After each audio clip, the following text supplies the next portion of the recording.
break time ng 5 minutes. At liligpit ulit.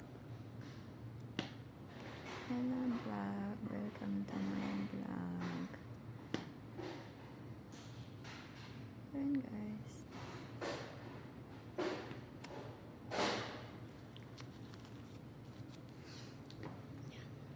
Nagliligpit kami. Nagliligpit niya. Madami pa yan. Nakakaton siya. Meron pa sa taas. Pero kami ay nagpapahinga muna. Kasi nga nag-start kami ng 10 AM. Tapos matatapos ng 3.